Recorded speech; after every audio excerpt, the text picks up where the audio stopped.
नमस्कार, लक्ष्मण टॉक्समध्ये आपल्या सर्वांचं स्वागत आहे। आज आपण आलेलो आहोत नांदेड शहरातील कोटा भागात मोदी मैदानावर, जे की शिव महापुराण कथेचं आयोजन करण्यात आलेलं होतं।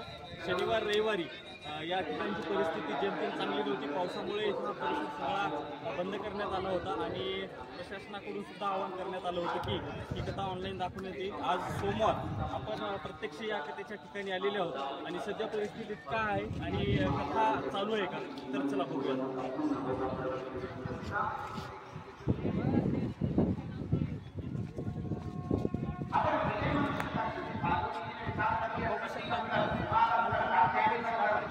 गेलो होतो पण इथे आयोजकांनी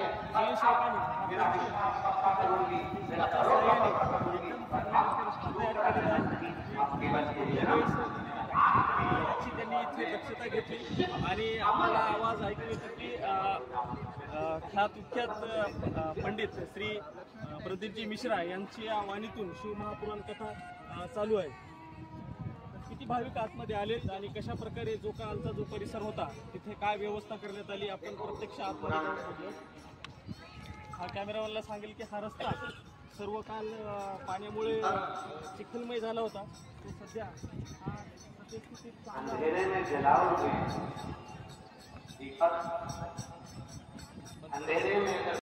तर आपण बघू शकतात की या मैदानावर कथा ही लाईव्ह चालू आहे। प्रत्यक्ष महाराजांच्या या वाणीतून ही कथा चालू आहे आणि आजूबाजूचा हा परिसर सगळा काल पाऊस न पडल्यामुळे व आयोजकांनी इथे सर्व आपण बघू शकता की हा मुरुमाच्या माध्यमातून हा परिसर सगळा कोरडा करण्यात प्रयत्न केलेत आणि त्याच्याच माध्यमातून ही कथा चालू आहे। आजूबाजूचा सर्व परिसर जो आहे हा चांगल्या परिस्थितीत असल्या कारणाने भाविक मोठ्या संख्येने या ठिकाणी आलेले आपल्याला दिसून येतात आणि आतमधील परिस्थिती काय आहे, भाविकची संख्या ऐकण्यासाठी आलेत का हे आपण बघूयात।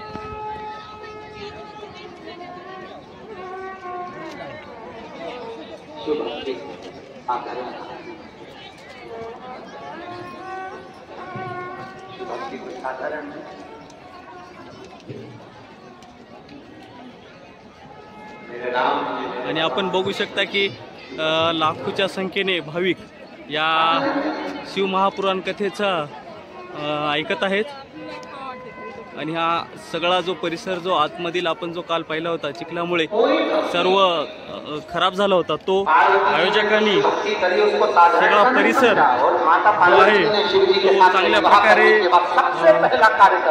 योग्यरित्या बसण्याची व्यवस्था करण्यात आलेली आहे। लोकांना आपण बघू शकतात की लोकांना आतमधील तिन्ही पेंडॉलमध्ये जागा मिळाली नसल्या कारणाने भक्त बाहेर उन्हात छत्री घेऊन या कथेला ऐकत आहेत। अपने मन की बात बड़े भाव के साथ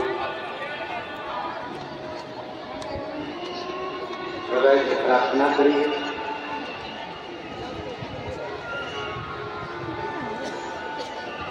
मौका मिला है नांदेड़ की पवित्र भूमि पर,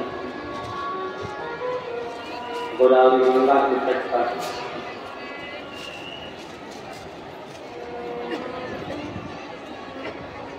गुरु गोविंद सिंह जी की पुण्य स्थली पर ये पवित्र पावन नांदेड़ की महाराष्ट्र की धरा पर आप और हम कथा को सुन, जहाँ जगह मिले वहाँ बैठ कर दिल से बाबा को प्रार्थना करो।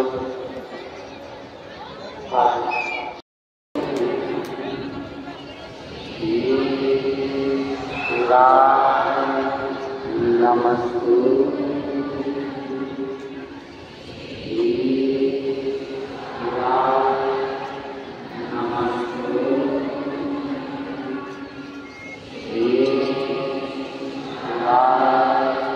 नमस्ते भोला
जितने आप कथा सुन रहे हैं, जितने फेसबुक और आज में अगर आपको मौका मिल जाए कहीं पास में सुबह भंडारी सुबह बाबा की कथा करने के लिए पहुंचा हो, भगवान देव महादेव की कथा हो रही हो, कभी योग लग जाए तो एक बार भंडारी में जाकर दिल से बाबा से प्रार्थना क्यों ना आज नांदेड़ वालों का मौका मिला है। हम 30 तारीख को यहाँ विराम हो जाएगी, 3 तारीख से 7 तारीख भगत ने तो केवल शंकर भगवान से विनती कर, बाबा जैसे मैंने ये निर्माल्य हटाया है, हमने पहले भी कथा में कहा बन सके तो शंकर जी के शिवालय में जाकर झाड़ू लगा दो, पोछा लगा दो, सेवा कर लो। थोड़ी सी सेवा यदि आपने करी है तो उसका फल खाली नहीं जा सकता, सेवा का फल खाली नहीं जा सकता। कितनी कितनी संस्थाएं यहाँ श्री राम जन्मोत्सव समिति नांदेड़ है, और भी ना जाने कितनी कितनी संस्थाएं यहाँ पर सेवा में लगी हुई है। ये भी प्रयास है। और फिर निवेदन है जिससे भी पानी पिलाने वाले हैं उनको भी प्रयास करना कि ये जो अंदर बैठे हैं ये तो छांव में बैठे हैं, पानी के धूप में बैठे हैं, उनको पिलाने लगा लो गिरी जा रही उठा, एक विश्वास के साथ आगे गंगा भगत ने भगवान शंकर की आराधना करी, वस्तु निर्माण हटाया और प्रार्थना करी, बाबा कृपा करना जैसे मैंने अड़चन हटाते हुए निर्माण को पानी में से हटाया, कोई बच्चा डूब रहा हो तो मैं निवेदन करूँ बाबा उसको बचा देना। इनको नहीं मालूम कि मेरा ही ये कौन अंदर आ गया, उठाकर मंदिर के पीछे डाल दिया गया। नामदेव जी के पीछे डलती आंख में जल थे, गुरु नानक देव जी देख रहे थे। गुरु नानक देव जी ने कहा नामदेव तुम्हें क्या तुम्हारी भक्ति पर भरोसा नहीं, क्या तुम्हारे भगवान पर तुम्हारी भक्ति पर तुम्हारे को विश्वास नहीं है, भरोसा नहीं है? नामदेव जी ने गुरु नानक देव जी से क्यों नहीं है, मुझे पूर्ण भरोसा। परीक्षा देकर मेरी बेटियों ने विचार करा कि मेरा बाबा जरूर संभाले, उंगली जरूर पकड़े। मेरी बेटियों से मैंने कहा कि चौक की मेहनत करना है। हमने कथा सुनी, बाबा से विनती करी और बेटियों ने नीट की परीक्षा दी। बाबा मैं क्या वर्णन करूं, मेरी बेटियां तो आश्चर्य में पड़ गई कि बाबा सुनता है। मेरी दोनों बेटियों की नीट की परीक्षा एग्जाम फाइनल में जीत गई और मेरी बेटियां नीट एग्जाम में फाइनल में आज जीत कर दोनों का एक ग्रुप बना, दोनों ने अच्छे नंबर से नीट का एग्जाम पास किया और बाबा की कृपा से आज मेरी एक बेटी MBBS कर रही है और दूसरी एक बेटी रत्नागिरी कॉलेज से और दूसरी बेटी BA MS कर रही है अहमदनगर कॉलेज से। मैं बाबा को यह धन्यवाद देने के लिए आई, को प्रणाम करती, ये शिव तत्व है, ये शंकर औषधि है। भगवान ब्रह्मा ब्रह्मलोक में रहते हैं, भगवान विष्णु वैकुंठ लोक में रहते हैं और मेरा शिव मृत्यु लोक में रहता है। और जो मृत्यु लोक में रहता है बघू शकता की काल या ठिकाणी परिसर जो आहे तो पाण्यामुळे सगळा खराब झाला होता, पण स्वयंसेवकांनी तो तयार करून त्याच्यामध्ये हजारो भाविक बसून या कथेचा आनंद घेत आहेत. हार रही तब मैंने असं घ्या. एक बेलपत्र शिव को लगाई, या मोबाइल ठिकाणी पर देश की बात बेटी की और बाबा से प्रार्थना करा और शिव मंदिर जाना प्रारंभ करा. आज मेरी बेटी बाबा की कृपा से नीट एग्जाम को फाइनल एग्जाम को पास कर ली. 2023 को मेरी बेटी का एग्जाम.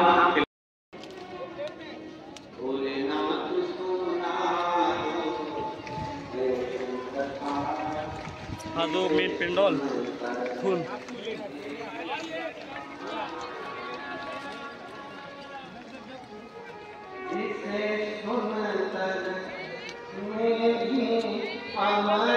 माध्यमातून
वाजता सुरू झालेली कथा ही 4 वाजता संपली आणि आतमधील सर्व भाविक हे आपापल्या निवासस्थानाकडे जात आहेत. तर आपल्याला यामध्ये काही भाविक मंडळी भेटलेली आहेत. आपण त्यांच्याशी चर्चा करूया. ताई नमस्कार. नमस्कार. काय नाव तुमचं? सरोजिनी नागनाथ भेटू. हां, तर आपण इथं किती वाजता आला होतात? 12 वाजता. पण काल आणि रविवारी आणि शनिवारी ही कथा इथे बंद होती जागा. तर तुम्हाला कसं कळालं की आज चालू होणार आहे म्हणून? हा, ते हे सांगितलं ना. सांगितलं होतं का? तर ठीक आहे. तुम्हाला कथा ऐकून काय वाटलं? छान वाटलं आम्हाला. म्हणजे काय त्यांनी तुम्हाला गुरुमंत्र दिला, उपदेश केला? गुरुमंत्र दिलं, सगळं माहिती सांगितली महादेवाबद्दल असं सगळं. ठीक आहे. ताई तुम्ही अगोदर कुठे गेला होतात का? मी परभणीला कथा ऐकायला पहिले अगोदर गेले होते. मग नांदेडला इथे तुमची दुसरी वेळ आहे? माझी दुसरी वेळ. माझी मुलगी आजारी होती. हां हां. माझ्या मुलीसाठी मी पशुपती व्रत पण केलं होतं. पशुपती व्रत केलं. 3ऱ्या सोमवारी माझ्या मुलीला त्रास व्हायला सुरू झाला. नंतर बाबाच्या कृपेने बाबाची प्रार्थना केली की तुमची बेटी नाही, माझी नाही, तुम्हीच माझ्या बेटीचा इलाज करायचा म्हणून. हां हां. बाबाला प्रार्थना केली. म्हणजे तुम्हाला त्यांच्यावरची जी श्रद्धा आहे ती आता तुमची अजून अतूट झालेली आहे. हां. पण मग आम्ही मुंबईला गेले. त्याला डॉक्टर म्हणजे आम्ही ऑपरेशन करीत नाही म्हणून आम्ही मुंबईला गेलो. जे म्हणजे तपासण्या केल्या हे केल्या ते त्याला डॉक्टर म्हणजे आम्ही ऑपरेशन करत नाही, रिक्स घेत नाही. म्हणजे तुम्ही औषध गोळ्या घ्या, नांदेडला जा. हां. मग भोलेनाथावर माझा भरोसा होता. भोले बाबाला म्हणले मी तुमच्या विश्वासावर येत आणि तुम्ही का परत पाठवाले. मग आम्ही पुन्हा डबल नायरकडे गेलो. नायरकड मधली सिस्टर आमची पडोशी होती, पाहुणी होती ती. तिनं आम्हाला तिथं झोपण्याची व्यवस्था ती केली. दुसऱ्या दिवशी तिनं तपासायला नेत. तेवढ्याच भोलेनाथाची कृपा. भोलेनाथ पुढी गेटच्या पुढी घंटेश्वर नायरच्या दवाखान्याच्या पुढी पहिला 1 लोटा जेल टाकला, बेलपत्री चढवली, तीर्थ घेतलं आणि तपासायला गेले. डॉक्टरनं तपासण्या केल्या की मंगळवारची तारीख दिली आम्हाला ऑपरेशनची. हां. ऑपरेशनाला जाते वेळेस मी काय केलं, पुन्हा भोलेनाथाला पाणी घातलं, बेलपत्री उचलली, तिच्या पाकीट ड्रेस घालायला देतात ना ऑपरेशन, त्याच्यामध्ये बेलपत्री भस्म टाकली. तिला ऑपरेशनाला नेलं. डॉक्टरनं काय केलं, तिच्या याच्यामध्ये भूलची इंजेक्शन ठेवली. सिस्टर तपासू लागली. पाकीट तिला वाटलं आईची भोळी हे काहीतरी दिलं. अच्छा. तर माझा जीव घाबरून गेला बरं. आता काय होते की काय नाही की दुर्बीण मध्ये दिसते काय बेल ते हा तर देवाची कृपा भोलेनाथाची काय झाली सिस्टरने हात घातला तर तिला बेलपत्री लागली नाही. हा बेलपत्री अच्छा. लागली नाही. हा ऑपरेशन 4 तास ऑपरेशन केलं माझ्या मुलीचं. मी श्री शिवायचा जप चालू केला. हा श्री शिवाय नमस्ते हा. नाही केला माझ्या. हा पुन्हा मग आता 4 तासाच्या नंतर तिला भूल आली ना शुद्धीवर आल्यावर शुद्धीवर आल्या ना तिच्या जवळ गेले भस्म लावला. श्री शिवाय नमस्तुभे म्हणून त्याचा मंत्र डोक्यावर हात ठेवून म्हणला. आणि मग आता रूम मध्ये शिफ्ट करायचं. पुढे पळत जाऊन भोलेनाथाच्या मंदिरापुढे त्याचा गाडा उभा केला. हा त्याचा जल तिच्या फटाला लावला भस्म लावला. ते म्हणजे पाजू नका तुम्ही हा हा आगाव करता का म्हणू लागली आम्हाला. हा मी फटाला लावला. हा देवाच्या कृपेने चांगलं झालं. एवढी गाठ आली होती तेवढी गाठ काढून टाकली. पहिली गाठ होती ते काढून टाकली. अच्छा. भोलेनाथाने एवढा माझा उपकार केला माझ्यावर. तर आपण बघू शकतात की आपल्याला आपण हा व्हिडिओ आपण यांची सहजच इथे थांबला होतात म्हणून आपण यांची मुलाखत घेतली. पण यांनी जी आहे ती सर्व प्रकार जो सत्य परिस्थितीत अनुभवलेला आहे त्यांनी आपल्याला सांगितलेला आहे. आणि त्यांची जी श्रद्धा जी आहे त्यांच्या या सांगण्यावरून असं दिसून येते की ही अतूट आहे. जर भविष्यात कुठं जर पंडितजी मिश्रा यांचा जर कथा असेल तर तुम्ही जाणार का ऐकायला? जवळपास असलं तर जाणार. आपल्या जवळपास असेल तर तुम्ही जाणार. ठीक आहे. तर आपण बघू शकतात की मोठ्या प्रमाणात भाविक हे ज्यांच्या श्रद्धे त्यांची अतूट असते त्यांनी या कार्यक्रमाला कथा ऐकण्यासाठी वेळातील वेळ काढून येत असतात. धन्यवाद.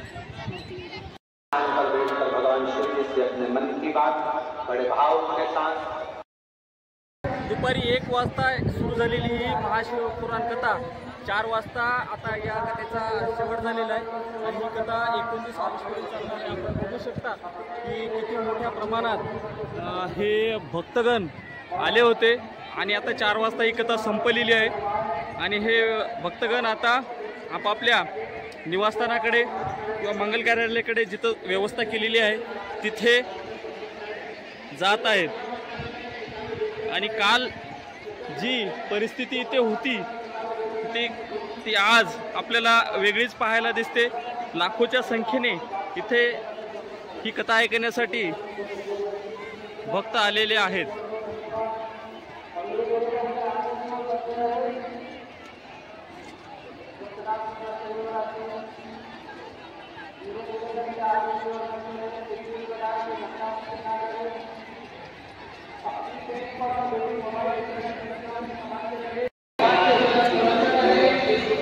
सगळा जो हा परिसर आपण बघू शकतात काल जो चिखलमय झालेला होता पण येथील स्वयंसेवकांनी या जागेवर योग्य असा मुरूम मानून टाकून हा परिसर सगळा जो आहे कुणाची अडचण होणार नाही अशा प्रकारे तयार केला. आणि ही कथा सुटल्यानंतर खूप मोठ्या प्रमाणात यामध्ये महिलांचा सहभाग जास्त आपल्याला दिसून येतो.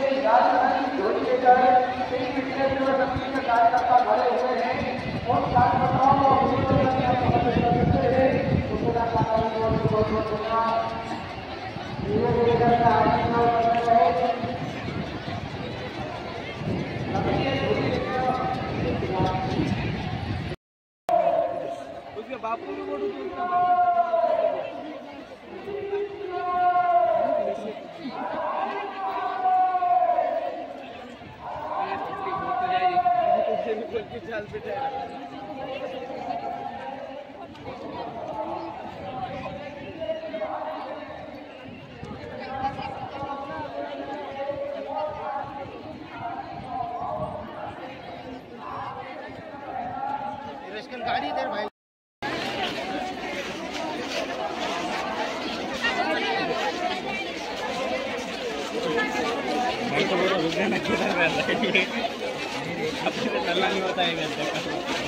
रामनवमी को देखती रही गलती नहीं रहती. आपण बघू शकतात की 1 वाजता सुरू झालेली कथा ही 4 वाजता संपली. आणि मोठ्या प्रमाणात हे भाविक आता आपल्या मुक्कामी जात आहेत. काल पावसामुळे ही कथा इथे दाखवण्यात आली नव्हती. ऑनलाईनच्या माध्यमातून पाहिली. पण जेव्हा यांना समजण्यात आले की ही कथा श्री पंडित मिश्रा यांच्या वाणीतून आज प्रत्यक्ष होणार आहे तेव्हा अनेकांनी या ठिकाणी मोठ्या प्रमाणात गर्दी केली. हा परिसर नांदेड शहरातील कोटा भागातील मोदी मैदानावर शिवमहापुराण कथेचं आयोजन करण्यात आलेलं आहे। आपण बघू शकतात की किती मोठ्या संख्येने भाविक आहेत।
एकदा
आपण बघू शकता की लहानापासून ते वयोवृद्धापर्यंत या शिवमहापुराण कथेला ऐकण्यासाठी भाविकांनी गर्दी केली। या महिलेच्या अक्षरशः खांद्यावर छोटं बाळ घेऊन ही महिला शिवमहापुराण कथा ऐकायला आलेली आहे।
कैमरा भारी है।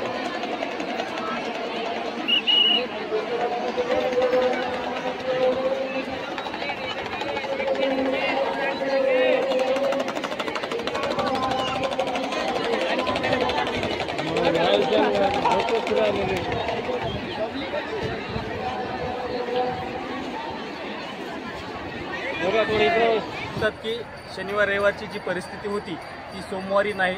लाखोच्या संख्येने भाविक या शिवमहापुराण कथेचा लाभ घेण्यासाठी या पेंडॉलमध्ये आले होते आणि ही कथा शेवट 29 ऑगस्टला होणार आहे. तरी या कथेचे संयोजक यांनी काल जो आपण व्हिडिओमध्ये पाहिलेला परिसर होता तो सुद्धा आज मुरुम टाकून आणि सर्व भाविकांना बसण्याची व्यवस्था करण्यात आलेली आहे. लक्ष्मण टॉक्समध्ये